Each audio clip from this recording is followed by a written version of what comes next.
নমস্কাৰ সকলোকে স্বাগতম জনাইছো নিমাত ষ্টাডি পইণ্ট চেনেলটোলৈ আমি আজি এই ভিডিঅ'টোৰ মাধ্যমেৰে এইচএছ সেকেন্ড ইয়াৰ পলিটিকেল সায়েন্সৰ চেপ্টাৰ 4 ক্ষমতাৰ বিকল্প কেন্দ্ৰস্থলসমূহ শীৰ্ষক পাঠৰ সকলোবোৰ 99% কমন কোৱেশ্চনছ এণ্ড এনসাৰ্ছ আলোচনা কৰিম এইটো অধ্যায়ৰ পৰা তোমালোকৰ ফাইনেল এক্সামত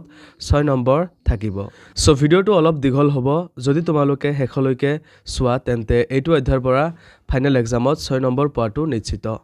যদি তুমি এতিয়ালৈকে এই চেনেলটো সাবস্ক্ৰাইব কৰা নাই তেন্তে প্লিজ চেনেলটো সাবস্ক্ৰাইব কৰি দিবা আৰু এইটো ভিডিও তোমালোকৰ বন্ধু-বান্ধৱী অথবা তোমালোকৰ পলিটিকেল সায়েন্সৰ হোৱাটসঅ্যাপ গ্ৰুপত শেয়াৰ কৰি দিবা মৰমৰ ছাত্ৰ-ছাত্ৰীসকল এইটো ভিডিওৰ ডেসক্ৰিপচনত এইচএছ সেকেন্ড ইয়াৰ পলিটিকেল সায়েন্সৰ সকলো চেপ্টাৰৰ ভিডিওৰ প্লেলিষ্টৰ লগতে পিডিএফৰ লিংক দিয়া আছে তাত ক্লিক কৰি তোমালোকে সকলো চেপ্টাৰৰ পিডিএফ ডাউনলোড কৰি লৈ লবা সো বলা তেন্তে বেছি পলম নকৰি আজিৰ ভিডিওটো আমি আৰম্ভ কৰো ক অতি সমূহ প্ৰশ্ন উত্তৰ প্ৰত্যেকটোৰ মূল্যাংক 1 কোৱেশ্চন নম্বৰ 1 কোন চনত ইউৰোপীয় পৰিষদ প্ৰতিষ্ঠা কৰা হৈছিল এনসাৰ 1949 চনত কোৱেশ্চন নম্বৰ 2 চীন কেতিয়া বিশ্ব বাণিজ্য সংগঠনৰ সদস্য হৈছিল এনসাৰ 2001 চনত কোৱেশ্চন নম্বৰ 3 মিষ্টি খটৰ সন্ধি কেতিয়া স্বাক্ষৰিত হৈছিল এনসাৰ 1992 চনত Question number 4. চীনৰ নিবনুৱা সমস্যাৰ বিষয়ে এটা বাক্যত লিখা এনসাৰ জনসংখ্যা বৃদ্ধি চীনৰ নিবনুৱা সমস্যাৰ এক অন্যতম কাৰণ Question number 5. 1972 চনত চীনে কোনখন প্ৰধান ৰাষ্ট্ৰৰ সৈতে দ্বিপাক্ষিক সম্পৰ্ক স্থাপন কৰিছিল এনসাৰ আমেৰিকা যুক্তৰাষ্ট্ৰৰ সৈতে Question number 6. 1950 চনত চীনৰ ৰাজনৈতিক আৰু ধৰ্মীয় নেতা কোন আছিল answer Dalai Lama Question number 7. কোন বছৰত ASEAN আঞ্চলিক মঞ্চ গঠন কৰা হৈছিল এটো প্ৰশ্ন এইচএছ 2024 বৰ্ষৰ ফাইনেল এক্সামত আহিছিল এনসাৰ 1994 চনত Question number 8. কোন চনত ARF প্ৰতিষ্ঠা কৰা হৈছিল এনসাৰ 1994 চনত Question number 9. ভাৰত ASEAN ৰ সদস্য হয়নে এনসাৰ নহয় Question number 10 চাৰি আধুনিকীকৰণ বুলিলে কি বুজা এনসাৰ চাৰি আধুনিকীকৰণ বুলিলে উন্নয়নৰ চাৰিটা ক্ষেত্ৰ যেনে কৃষি উদ্যোগ ৰাষ্ট্ৰীয় প্ৰতিৰক্ষা আৰু বিজ্ঞান প্ৰযুক্তিক বুজায় Question number 11 কিমান চনত চীনে ভাৰত আক্ৰমণ কৰিছিল এটো প্ৰশ্ন এইচএছ 2023 বৰ্ষৰ ফাইনেল এক্সামত আহিছিল এনসাৰ 1962 চনত Question number 12 ASEAN ৰ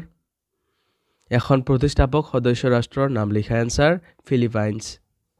Question number 13 ইউৰোপীয় ইউনিয়নৰ মুদ্ৰা কি এটো প্ৰশ্ন এইচএছ 2024 বৰ্ষৰ ফাইনেল এক্সামত আহিছিল এনসাৰ ইউৰো 14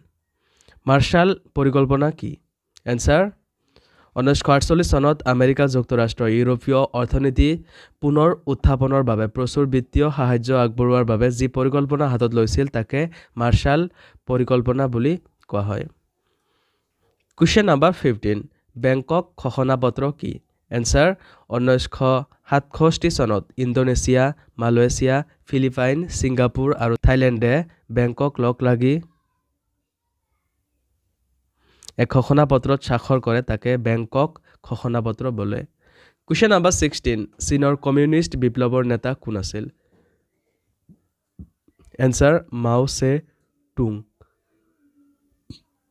Question number 17 খোলা দুৱাৰৰ নীতি কি এনসাৰ খোলা দুৱাৰ বা মুক্ত দুৱাৰ হল 1978 চনত চীন দেশত ঘোষণা কৰা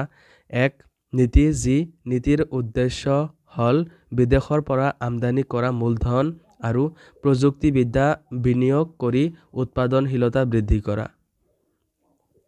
Question number 18 কোন বছৰত একক বজাৰৰ সৃষ্টি কৰা হৈছিল এনসাৰ 1993 চনত একক বজাৰৰ সৃষ্টি কৰা হৈছিল Question number 19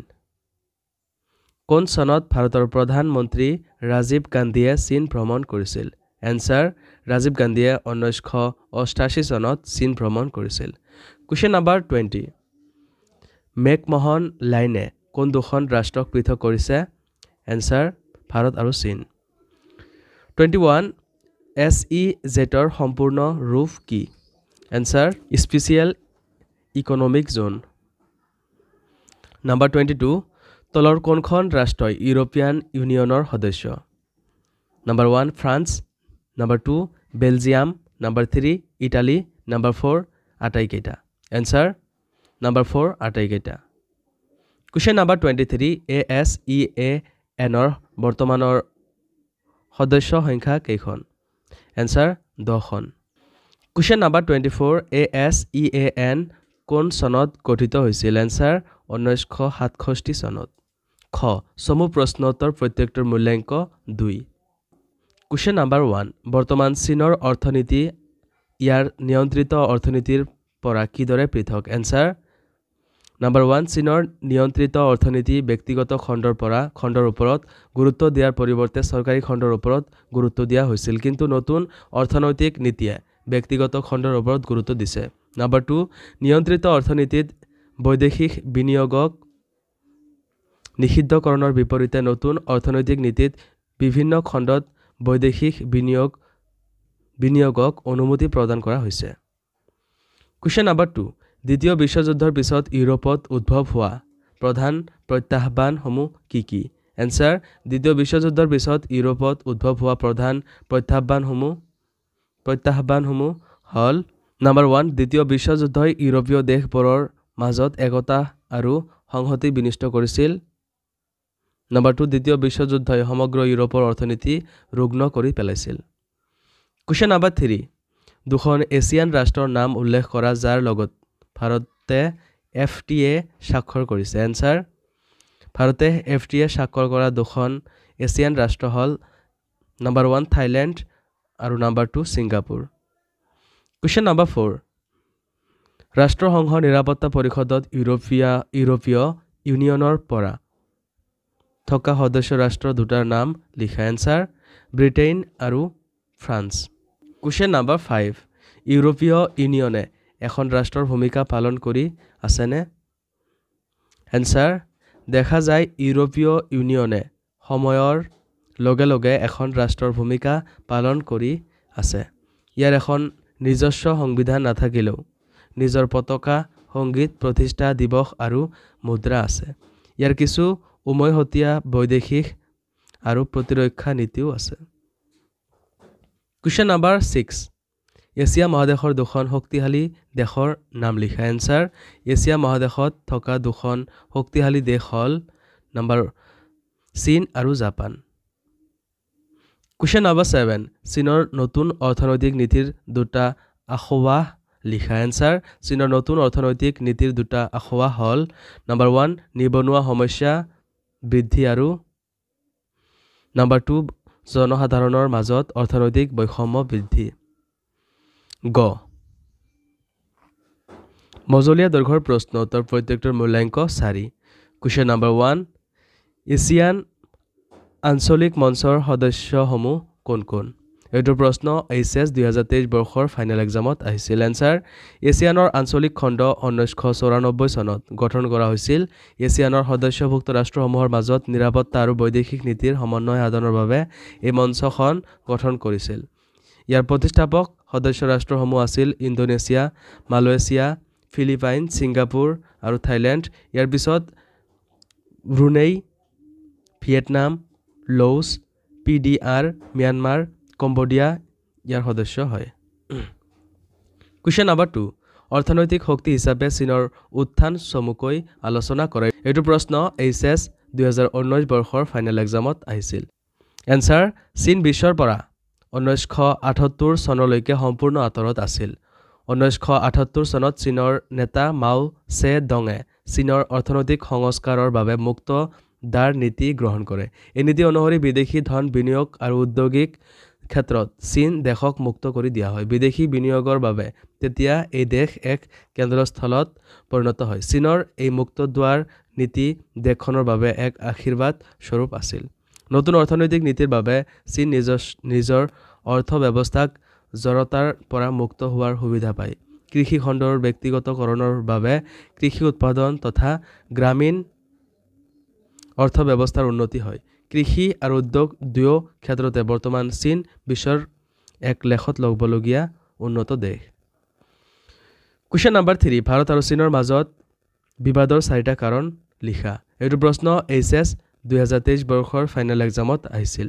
এনসাৰটো তোমালোকে চাই লোৱা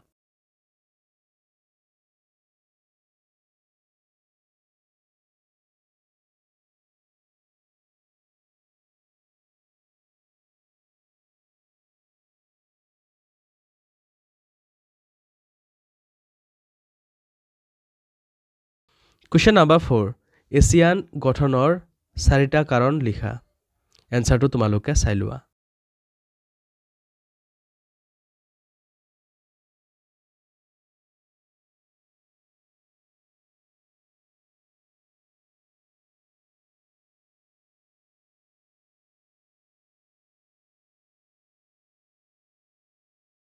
Question number 5 নতুন আন্তঃৰাষ্ট্ৰীয় অৰ্থনৈতিক শৃংখলাৰ বিষয়ে চমুকৈ আলোচনা কৰা এইটো প্ৰশ্ন এইচএছ 2020 বৰ্ষৰ ফাইনেল এক্সামত আহিছিল এনসাৰটো তোমালোকে চাই লোৱা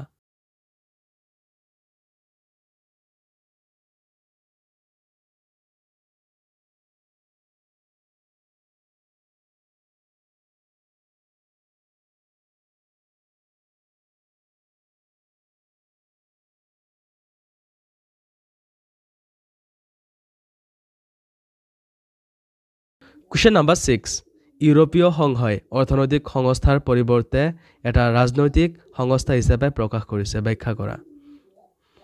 এনসাৰটো তোমালোকে চাই লোৱা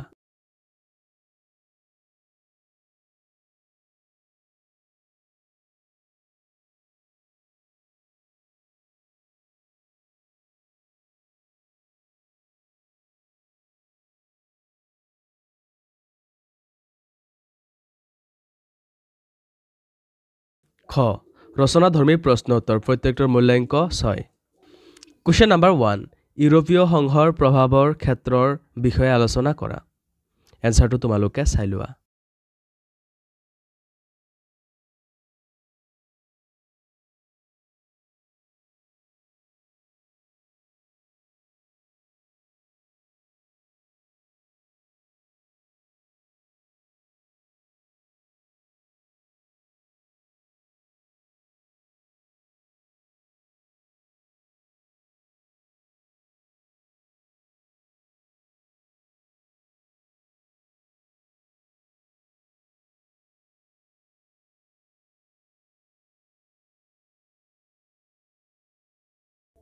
Question number 2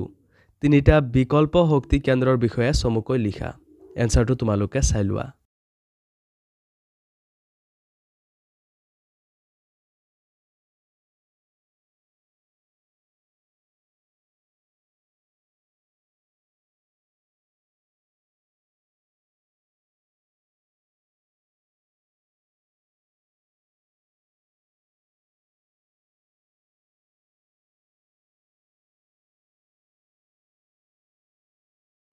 Question number 3 Bharat চীন সম্পৰ্কৰ ওপৰত এটি টকা লিখা এইটো প্ৰশ্ন এইচএছ 2018 বৰ্ষৰ ফাইনেল এক্সামত আহিছিল এনসাৰটো তোমালোকে চাই লোৱা